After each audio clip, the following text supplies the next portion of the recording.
नमस्कार, रामबाण क्लासेज के डिजिटल मंच पर आपका स्वागत है और मेरा नाम है बलराम योगी। और पिछली क्लास में मैंने आपको जयपुर के इतिहास के बारे में बताया था और अपन सवाई जयसिंह द्वितीय के बारे में चर्चा कर रहे थे। तो मैंने पहले आपको बताया था कि जो सवाई जयसिंह द्वितीय है, इनके द्वारा भरतपुर में जो जाटों के द्वारा विद्रोह कर रखा था उसका दमन किया गया और जो बदन सिंह आते हैं उनको भरतपुर का शासक बनाया गया था। तो आज अपन उसी श्रृंखला में आगे बढ़ते हुए आगे की चर्चा करने वाले हैं और आज अपन जो सवाई जयसिंह द्वितीय है इनके बारे में जो बातें बची हुई है उनके बारे में चर्चा करने वाले हैं। तो आप लोग ज्यादा से ज्यादा इस चैनल को सब्सक्राइब करें और अपने दोस्तों के साथ में शेयर करें। तो करते हैं आज के सेशन की शुरुआत। तो शासक कौन? सवाई जयसिंह द्वितीय। जयसिंह सेकंड। सवाई जयसिंह सेकंड। तो सवाई जयसिंह सेकंड के समकालीन जो मुगल वंश के शासक थे उनका नाम था मोहम्मद शाह रंगीला। और मैंने आपको ये बताया भी था कि मराठों के द्वारा मुगल एम्पायर को जगह जगह से लूटा जा रहा था। तो इन बातों से परेशान होकर जो समकालीन मुगल वंश के शासक आते हैं मोहम्मद शाह रंगीला, तो उस मोहम्मद शाह रंगीला के द्वारा इस सवाई जयसिंह को ये कहा गया कि यार तू कैसे भी करके इन मराठों के साथ में संधि कर ले। इन मराठों को ये समझा कि यार दिल्ली को तो कम से कम न लूटे, क्योंकि मराठे अब तो दिल्ली तक पहुंच चुके हैं और दिल्ली को भी इनके द्वारा लूटने की कोशिश की जा रही है। तो आप कैसे भी करके इन मराठों को समझाइए। तो जो सवाई जयसिंह द्वितीय थे ये मुगल वंश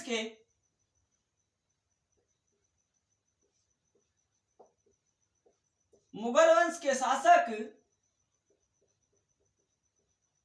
मोहम्मद शाह रंगीला के कहने पर मोहम्मद शाह रंगीला इस मोहम्मद शाह रंगीला के कहने पर जो मराठा आते हैं,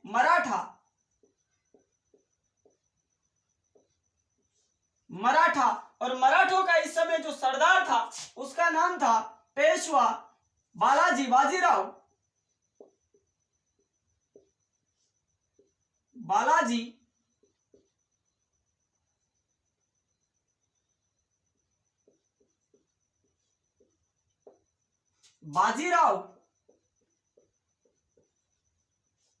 तो इस पेशवा बालाजी बाजीराव के द्वारा दिल्ली के आसपास भी अटैक किए गए थे। तो उन अटैकों से परेशान होकर मोहम्मद शाह रंगीला ने सवाई जयसिंह के पास संदेश भिजवाया कि आप कैसे भी करके इन मराठों को समझाइए कि ये दिल्ली को नहीं लूटे। तो मोहम्मद शाह रंगीला के कहने पर ये सवाई जयसिंह द्वितीय इस पेशवा बालाजी बाजीराव के साथ में एक समझौता करता है। और समझौता कौन सा? धौलपुर समझौता।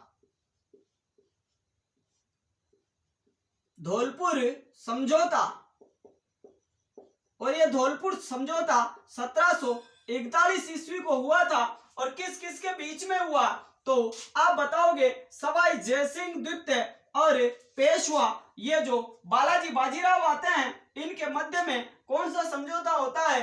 तो समझौता होता है धौलपुर समझौता।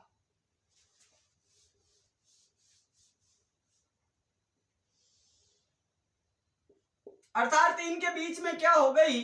संधि या कौन सा समझौता हो गया? धौलपुर समझौता। तो आपसे यही पूछा जाएगा कि जो धौलपुर समझौता हुआ था या मराठा और मुगलों के बीच में जो पहला समझौता हुआ था उसका क्या नाम था? तो आप बताओगे धौलपुर समझौता। कब हुआ? 1741 में। और मुगलों की तरफ से यह समझौता किसने किया था? तो आप बताओगे सवाई जयसिंह सेकंड के द्वारा मोहम्मद शाह रंगीला की तरफ से मराठा जो पेशवा बालाजी बाजीराव आते हैं इनके साथ में धौलपुर समझौता किया गया था। तो आप इसको नोट आउट कर सकते हो। अब अपन सवाई जयसिंह द्वितीय के द्वारा जयपुर में और क्या क्या किया गया था उसके बारे में चर्चा करने वाले हैं। तो आप लोग इसको नोट आउट कर सकते हो। अब अपन किस प्रकार से इस जयसिंह के द्वारा यज्ञ करवाए गए और जयपुर को किस प्रकार से बसाया गया था उसके बारे में चर्चा करने वाले हैं। तो अभी तक आपने पढ़ा है सवाई जयसिंह द्वितीय की जो युद्ध अभियान थे उनके बारे में। अब अपन इनकी जो सांस्कृतिक उपलब्धियां आती है उनके बारे में चर्चा करने वाले हैं।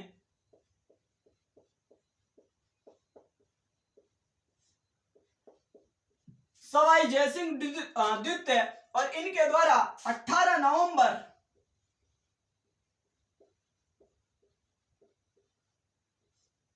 1727 को जयपुर शहर बसाया गया। अर्थात ये जो सवाई जयसिंह द्वितीय थे इन्हीं के द्वारा 18 नवंबर 1727 को जयपुर शहर बसाया गया था। अब किस प्रकार से ये जयपुर शहर बसाया गया था उसके बारे में मैं आपको बताता हूं। तो इस सवाई जयसिंह द्वितीय ने जयपुर शहर को बसाने से पहले अपने जो भी दरबारी मंत्री थे उन मंत्रियों को आदेश दिया कि आप ऐसा करो, आप देश विदेश में जाइए, आसपास के सभी शहरों को देखिए और जिनमें से आपको सबसे अच्छे 2 शहर लगे उन शहरों के आप नक्शे लेके आइए। तो सवाई जयसिंह के मंत्री गए और इन्होंने एक स्थान पड़ता है बगदाद, बगदाद जो कहां पे पड़ता है इराक में। उसके अलावा बात करें कैंटन की, कैंटन और यह स्थान कहां पे पड़ता है चाइना में, चाइना अर्थात चीन में। तो इस सवाई जयसिंह द्वितीय ने क्या किया, जो बगदाद इराक और कैंटन जो चाइना में पड़ता है इन दोनों शहरों के इसने क्या किए नक्शे मंगवाए। अर्थात इन दोनों शहरों के क्या मंगवाए नक्शे मंगवाए।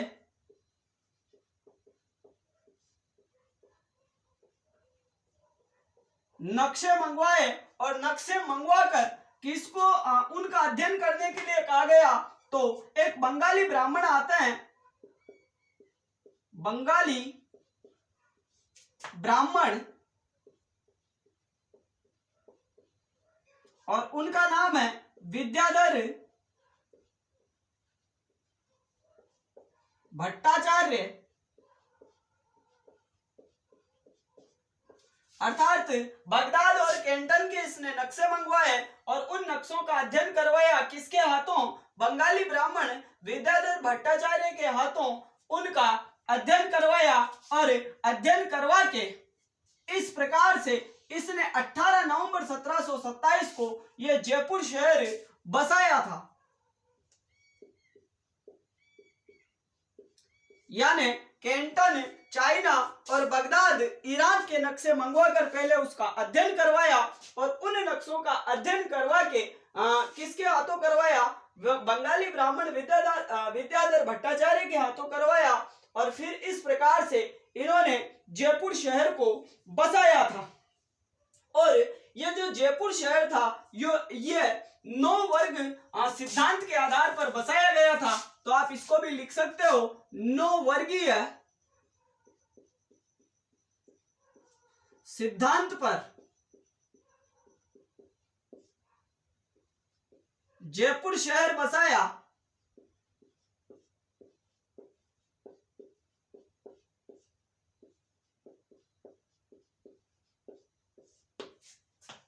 और बकायदा इस जयपुर का पहले नाम था सवाई जयनगर, लेकिन अपने राजस्थान वाले नाम बिगाड़ने में माहिर है और इन्होंने इसका नाम क्या कर दिया जयपुर। और फिर जैसे ही यहाँ पे अंग्रेज वगैरह आए तो उन्होंने इसका नाम क्या कर दिया फिर बाद में जयपुर। तो सवाई जयसिंह 18 नवंबर 1727 को जयपुर शहर बसाया। बगदाद इराक और चाइना कैंटन के इसने नक्शे मंगवाए और उन नक्शों का अध्ययन किया। बंगाली ब्राह्मण विद्याधर भट्टाचार्य ने और अध्ययन करके इस प्रकार 18 नवंबर 1727 को जयपुर शहर 9 वर्गीय सिद्धांतों पर बसाया गया था। तो ओवरऑल अगर अपने भारत में देखें तो ये जयपुर ही एकमात्र ऐसा शहर माना जाता है जो सबसे पहले नक्शों के आधार पर बसाया गया था। तो अपन फैक्ट के रूप में अब जो बातें बची हुई है उनके बारे में भी चर्चा करते हैं। तो ये इस प्रकार से सवाई जयसिंह सेकंड के द्वारा जयपुर को बसाया गया था। अब सवाई जयसिंह द्वितीय ने जयपुर शहर तो बसा दिया, लेकिन इसके मंत्रियों ने इसको सलाह दी कि आपने ये शहर बसाया तो है, लेकिन मराठों से इसकी सुरक्षा करने के लिए कुछ अपन को उपाय भी करने चाहिए। तो इसने क्या किया कि मराठों से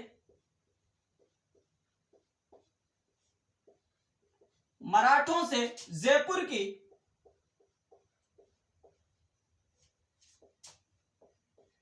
सुरक्षा करने के लिए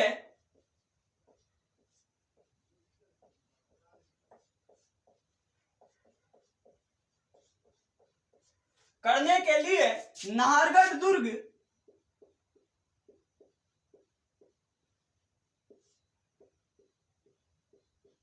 जिसको अपन सुदर्शनगढ़ दुर्ग भी कहते हैं,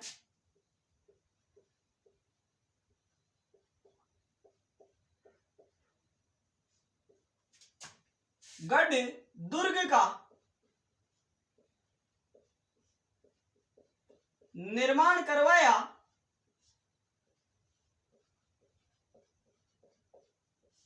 जिसे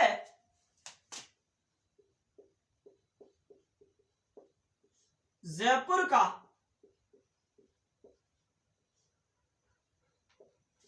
पहरेदार भी कहा जाता है।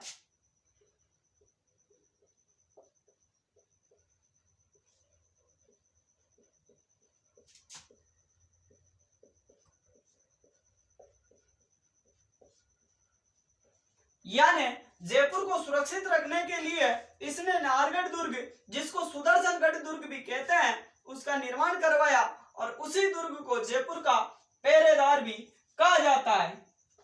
आगे बात करें तो इसी सवाई जयसिंह द्वितीय के द्वारा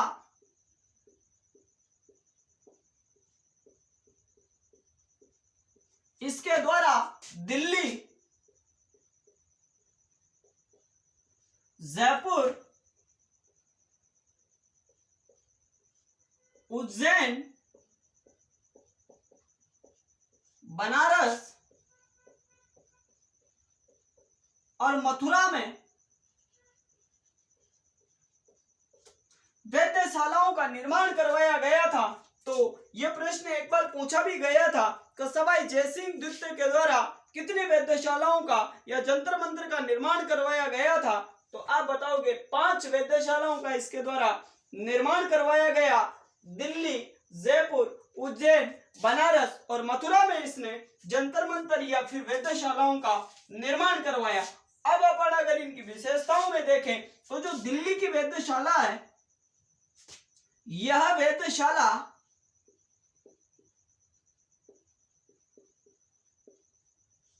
सबसे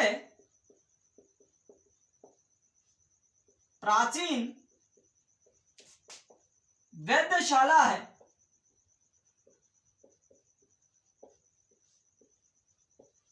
अगर बात करें अपन जयपुर वाली वेधशाला की तो यह सबसे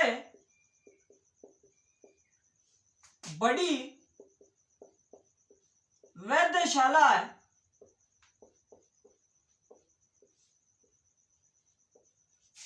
यानी जो दिल्ली की वेधशाला है यह सबसे प्राचीन वेधशाला है और जो जयपुर वाली वेधशाला है वो सबसे बड़ी वेधशाला है। तो मराठों से जयपुर की रक्षा करने के लिए पहले तो इसने जयपुर शहर बसाया, फिर रक्षा करने के लिए नाहरगढ़ दुर्ग या सुदर्शनगढ़ दुर्ग का निर्माण करवाया, जिसे जयपुर का पहरेदार भी कहा जाता है। फिर इसने दिल्ली, जयपुर, उज्जैन, बनारस और मथुरा में वेधशालाओं का निर्माण करवाया और जो दिल्ली की वेधशाला है वो सबसे प्राचीन वेधशाला है और जो जयपुर वाली वेधशाला है वह सबसे बड़ी वेधशाला है। तो आप इसको नोट आउट कर सकते हो। अब अपन इसके द्वारा कौन कौन से यज्ञ करवाए गए तो उन यज्ञों के बारे में भी चर्चा करने वाले हैं, तो आप इसको नोट आउट कर सकते हो। इस प्रकार जो सवाई जयसिंह द्वितीय है इसको आमेर का चाणक्य भी कहा जाता है, अर्थात आमेर में अगर सर्वाधिक बात करें अपन विकास की तो इनके द्वारा करवाया भी गया था और ये 7 मुगल बादशाहों के समकालीन भी रहे थे, ऐसा मैं पहले आपको बता भी चुका हूं। तो ये जो सवाई जयसिंह द्वितीय थे इनके द्वारा अश्वमेध यज्ञ का आयोजन करवाया गया, अर्थात इस सवाई जयसिंह सेकंड ने अश्वमेध यज्ञ का आयोजन करवाया। और इस अश्वमेध यज्ञ के प्रधान पुरोहित की बात करें अपन, प्रधान पुरोहित, तो प्रधान इसके पुरोहित थे पुंडरीक रत्नाकर, अर्थात जिस प्रकार से रणथंभौर के हम्मीरदेव चौहान के द्वारा कोटिया जल यज्ञ करवाया गया था और उन यज्ञों के प्रधान पुरोहित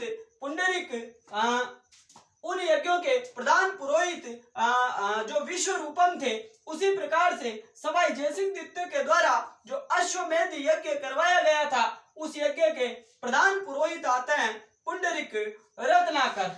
एक बात और लिखोगे आप, क्या पूर्णतया विधि विधान के साथ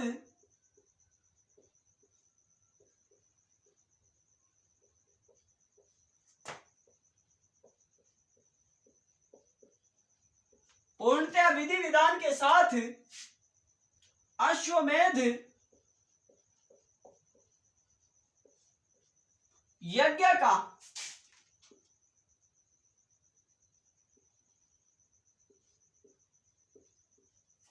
आयोजन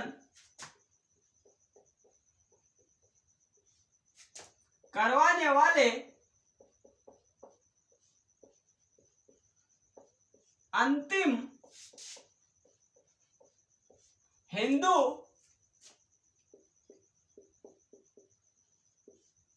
राजपूत शासक थे, अर्थात पूर्णतया विधि विधान के साथ में अश्वमेध यज्ञ का आयोजन करवाने वाले अंतिम हिंदू राजपूत राजा माने जाते हैं कौन? सवाई जयसिंह द्वितीय। जिस प्रकार भगवान रामचंद्र के द्वारा रावण पर विजय के पश्चात राम राज्य आने के पश्चात जो ये अश्वमेध यज्ञ करवाया गया था, उसी प्रकार से अगर अपन शासकों में देखें तो अंतिम हिंदू राजपूत राजा माने जाते हैं सवाई जयसिंह द्वितीय, जिनके द्वारा ये अश्वमेध यज्ञ का आयोजन करवाया गया था। और ये जो सवाई जयसिंह द्वितीय थे ये ग्रहों और ज्योतिष के भी अच्छे जानकार थे और इनके द्वारा गोविंद देव जी के मंदिर का निर्माण भी करवाया गया था, जो गौड़ीय संप्रदाय का प्रमुख मंदिर आता है। तो एक बात और लिख सकते हो आप, ये ग्रहों और ज्योतिष के अच्छे जानकार थे, ये ग्रहों व ज्योतिष के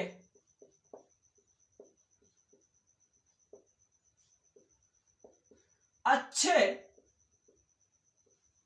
जानकार थे।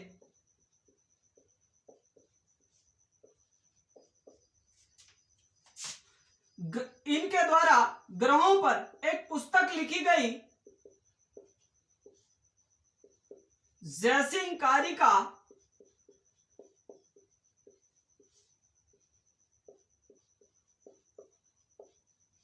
और ज्योतिष पर जीज मोहम्मद शाही